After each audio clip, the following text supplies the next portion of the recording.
Welcome to The Portraits Whisper, where our guest storytellers are portraits, paintings, and artworks. Here, every canvas breathes and every brushstroke hides a story waiting to be told.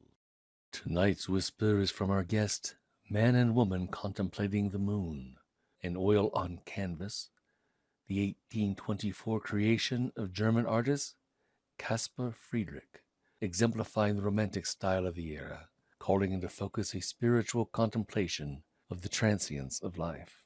Forever bound, they watch the moon's endless rise from beyond.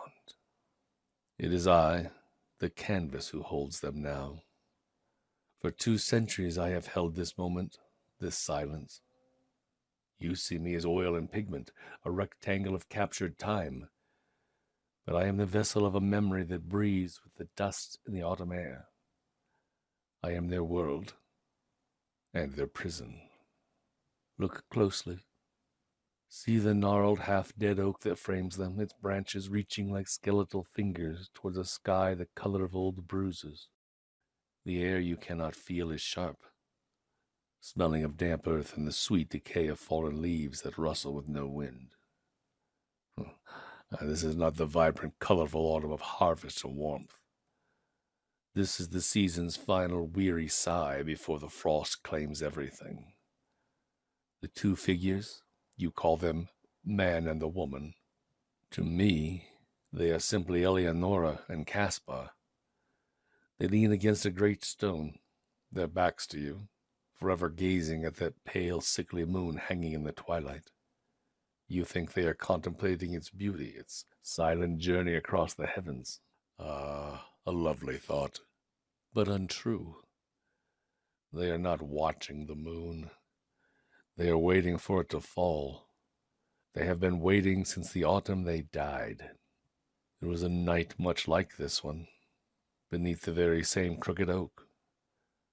They had a secret, a love that was a quiet rebellion, and this was their sanctuary. But another was watching, consumed by jealousy as cold and as sharp as the coming winter. A flash of steel, a cry swallowed by the indifferent woods, and they fell together upon the damp roots. They were buried where they lay, without stone or ceremony. But their spirits did not leave. They rose with the next moon, tethered to this spot, to this tree. And they began their vigil. At first they were tormented, replaying their final moments, the shock and the sorrow. But time, even for ghosts, grinds away the edges of passion. Their anguish cooled into a quiet, eternal melancholy. And now they simply watch. They have forgotten the face of their betrayer, forgotten the warmth of the blood that once pulsed through them both. All that remains is this landscape and the moon. They watch it, this constant witness to their end, with a silent, shared plea. They believe that if they watch long enough, with enough focus, their combined sorrow will become a gravity of its own, and they will finally pull that silver orb from the sky. They imagine it crashing through the trees, extinguishing the world, and with it, their long, lonely duty. So when you gaze upon me, do not see a romantic scene. See a haunting. Hear the silence that is not peaceful, but heavy with unspoken grief.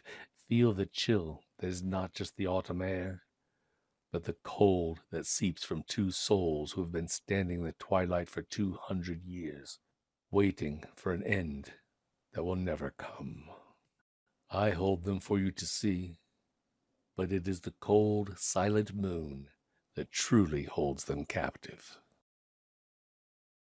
You have been listening to The Portraits Whisper on Storylink Radio, where every canvas has a story to tell.